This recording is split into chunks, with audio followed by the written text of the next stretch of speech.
కేసీఆర్ను ఏదో చులకని వాస్తవంగా గద్దర్ అన్నకు కేసీఆర్ పెద్ద ఫ్యాన్, ఎవరికి తెలియని విషయం. గద్దర్ అన్న అంతకుముందు కేసీఆర్ ఇంటికి రాలేదా నంది నగర్లో? మేమే తీసుకుపోయినాం కదా. గద్దర్ అన్న అంటే బాగా ఇష్టం నాకు. కేసీఆర్ ఎన్నిసార్లు పాట వినిపించేది, ఊరు మనదిరా దొరయేంద్ర దొర పోకడేంద్ర అన్న పాట వీళ్ళు గారు కేసీఆరే పాడేది. అవును, 100% దొరలో కూడా మంచి వాళ్ళు ఉంటారు, దొరలో కూడా దుర్మార్గులు ఉంటారు, పటేళ్ళ లేరా?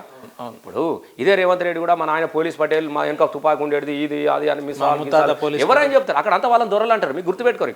కరీంనగర్, నిజామాబాద్, వరంగల్లో ఎల్మలం దొరలు అంటారు. నల్లగొండ, పాలమూరు ఈ ప్రాంతం అంతా కూడా పటేళ్ళం దొరలు అంటారు. రెడ్డి దొరలు. ఇంటి ముందు నుంచి పోతే చెప్పు, రెడ్డి దొరలు, వీళ్ళంతా దొరలే. దొర అంటే ఎవడైతే బలవంతుడు, ఎవడైతే ఉన్నాడో వాడే దొర.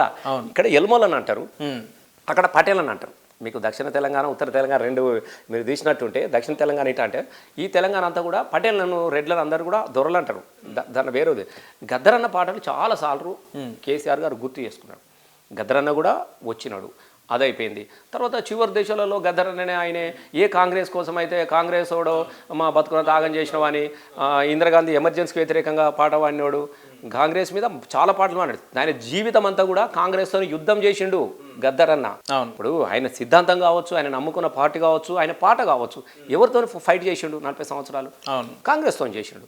చివరిగా కాంగ్రెస్తో చేసిన తర్వాత తెలంగాణ ఉద్యమంలోకి ఇవన్నీ వచ్చిన తర్వాత ఇదంతా కూడా చివరి దశలో గద్దరన్న ఒక 5 ఏళ్ళకు 6 ఏళ్ళకు లాస్ట్ 2-3 ఏళ్ళు చదువుకున్నాడు, చనిపోతాడని ముందు ఆయనకు కండవ కప్పడం. ఆయన గద్దరన్నను ఇప్పుడు సూర్యునికి ఏముంటే జయపాటి అని చూస్తాడు, చందమామ అందరికి వెలిగిస్తుంది, అది చల్లదాన్ని ఇస్తాడు, సూర్యుడు అన్నిటికీ వెలిగినిస్తాడు.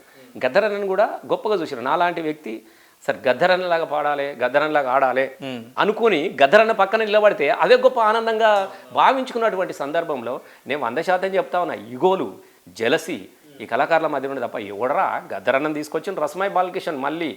మళ్ళీ విడిత తెలంగాణ ఉద్యమంకు గద్దరన్నం తీసుకొచ్చిన రసమై బాలకిషన్. ఇది ఎప్పుడు చరిత్ర, వాళ్ళు ఎవడు చెప్పుకోలేడు. ధూమ్ధాం వచ్చింది, ధూమ్ధాం పెట్టిన తర్వాతనే గద్దరన్న వేదిక ఎక్కిండు. ధూమ్ధాం పెట్టిన తర్వాత గద్దరన్నకు వేదిక అయింది. ధూమ్ధాం పెట్టిన తర్వాత గద్దరన్న స్వతంత్రంగా పాట పాడి అడిగిండు.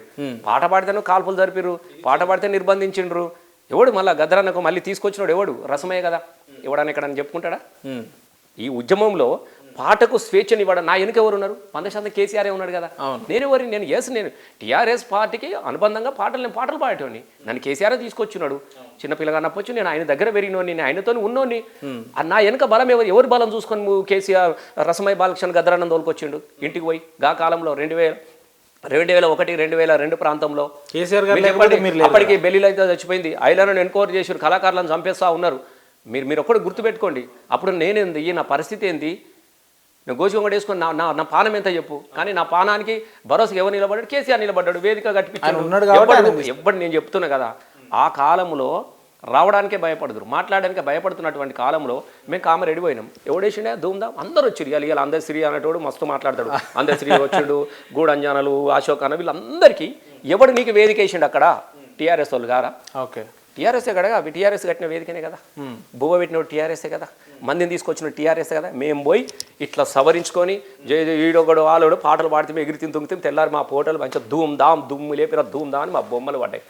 కానీ వీటి వెనక శ్రమ ఎవరిది అంటారు? ఈ వీటి వెనక శ్రమ ఎవరిది? ఇప్పుడు నువ్వు సిగ్నేచర్ దాన్ని నన్ను ఇంటర్వ్యూ చేస్తాను. ఈ 4 గోడల మధ్యన నా మాటను, ఈ 4 గోడల మధ్యన జరిగినటువంటి నా లైఫ్ స్టైల్ను బయట తీసుకుపోయేది ఏది? రేపు సిగ్నేచర్ స్టూడియో కదా, మీ ఛానలే కదా, మీరు దానిలో పెడతావు. కానీ దాన్ని మర్చిపోయి నేనే తుడుంకానని మాట్లాడితే నీ దగ్గరే ఉండేది. నువ్వు ఎంత గొప్పనివైనా, రసమే ఎంత గొప్పడైనా ఇక్కడికే మిగిలిపోయేది కదా, మా ఇంట్లో వరకే మిగిలిపోయేది కదా. కానీ నీ శ్రమ ఉంది కదా దాంట్లో. నువ్వే కదా నన్ను కోట్ల మందిని ఇవ్వాలి. రేపు పొద్దుగాల నీకున్నటువంటి లక్షల మంది రేపు ఈ ఇంటర్వ్యూ ద్వారా అందరూ చూస్తారు, కొన్ని నిజాలు తెలుసుకోగలుగుతారు. అది తీసుకుపోయేదాన్ని మర్చిపోతే ఎట్లా? నువ్వు మూలాన్ని మర్చిపోతే ఎట్లా అంటున్నా నేను. ఇప్పుడు విత్తనాన్ని మర్చిపోతే చెట్టు ఎట్లా మొలుస్తుంది? కాబట్టి కేసీఆర్ మస్తు 100% చెప్తున్నా. నేను ఒక 10 రోజుల కింద ఒక పేపర్ స్టేట్మెంట్ చూసిన, కేసీఆర్ చేసిన గాయాలకు రేవంత్ రెడ్డి కాంగ్రెస్ ప్రభుత్వం ఆయింట్మెంట్ రాస్తుందని చెప్పి. ఉదాహరణకు కోదండరామ్ సార్ లాంటి కావచ్చు, అందశ్రీ లాంటి కావచ్చు, గద్దరన్న లాంటి కావచ్చు, వాళ్ళ బిడ్డకు మొన్న ఏదో సంస్కృతి అదో పదవి ఇచ్చి, వీళ్ళందరికీ కేసీఆర్ చేసిన గాయాలకు రేవంత్ రెడ్డి ఆయింట్మెంట్ అని చెప్పి. నేను ఓకే, మంచి మాట అడిగిన తమ్ముడు, నాకు కూడా చాలా సంతోషం. నేను ఒక్కటి రాసిన, సరే ఎవరిని గాయాలు చేసిరు అనేదానికి మీకు ఒకటి ఉదాహరణ నీకు చెప్తాం. ఓకే, కేసీఆర్ అనేటోడు తెలంగాణ రాష్ట్రాన్ని సాధించిన తర్వాత కళాకారులను కూడా ఒక 580 మంది కళాకారులకు మనం నువ్వేటో పోయినావు దీనికి మనం గద్దరన్న మధ్య కట్ అయిపోయింది అవును నువ్వు గద్దరని ఎందుకు రానియలేదు అనేదానికి మనం అక్కడికి వచ్చి అయిపోయింది అవును వాస్తవం ముందు దీన్ని కంప్లీట్ చేసుకుందాం 580 మందికి కళాకారులు అంటే టైం పాస్గా చూసేవాడు బోరు కొడుతుంది ఒక పాట వేయరారా అంటాడు నలుగురు కూర్చుని మందాయి దగ్గర ఓ పాట వేయరా అంటాడు వీడు తాగుతా ఉంటే వాడు పెట్టుకొని కళ్ళు తాగి పాడాలి చెప్తున్నా అట్లా చూశాడు. కానీ పాటను ముందు పెట్టి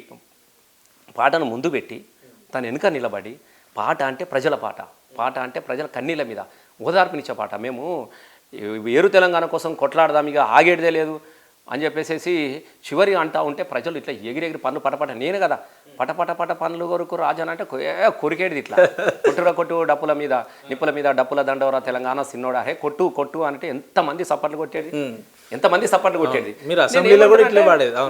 నేను ఏమంటున్నా అంటే ఇట్లాంటి అనేక ఉన్న తర్వాత గద్దరన్న అంటే వాస్తవంగా చాలా ప్రేమ ఈ కాంగ్రెస్కి ఎప్పుడు ప్రేమ లేదు గద్దరన్నని ఇయ్యాల కూడా ఆయన పేరును వాడుకొని పబ్బం గడపాలన్నటువంటి ఉద్దేశంతో చూస్తారు తప్ప వెన్నెలమ్మకు ఎమ్మెల్యే టికెట్ ఇచ్చినాము ఓడగొట్టినాము మరి ఎమ్మెల్సీ టికెట్ ఎందుకు ఆ చైర్మన్ ఎందుకు ఇవ్వాలి ఎమ్మెల్సీని చేయాలంటున్నా చైర్మన్ చేయడానికి మస్తు మంది ఉన్నారు కళాకారులు చిన్నది అది నాకు ఎందుకు ఇచ్చాడు సారు నేను ఎమ్మెల్యే అయినా అప్పటికి నేను ఎమ్మెల్యేనైనా నాతో అనుబంధం ఉన్నది పిల్లలకు అరే వీళ్ళందరికీ కొంతమందికి ఉద్యోగాలు ప్రపంచంలో చాలా మంది ఉన్నారు నేను కాదన్నట్లు 580 మందికి ఇచ్చినాం ఇంకా చాలా మంది ఉన్నారు సరే ఒక ప్రయత్నం జరిగింది ఎంతో కొంత ప్రయత్నం జరిగింది ఇలా చాలా మంది పిల్లలు పాపం ఉద్యోగంలో పోయి భర్తలు ఎక్కడ యాక్సిడెంట్ అయి చనిపోతే వాళ్ళ భార్యలను పిలిచి ఉద్యోగాలు ఇచ్చినాం పాపం పిల్లలను కోల్పోయిన తండ్రులకు ఉద్యోగాలు ఇచ్చినాం సరే ఇంత ఇయ్యాల వాళ్ళు ఇయ్యాల 30,000 వస్తున్నది సార్ మేము బతున్నాం సార్ ఆయన కడుపు సల్లగుండా ఎవడు గుర్తుపెట్టుకోడు ప్రపంచ చరిత్రలో చదువు లేకుండా ఏది లేకుండా ఉద్యోగాలు ఇచ్చిన మనిషి ఎవడని ఉన్నాడే ప్రపంచంలో ఎవడున్నాడు ఓన్లీ కేసీఆర్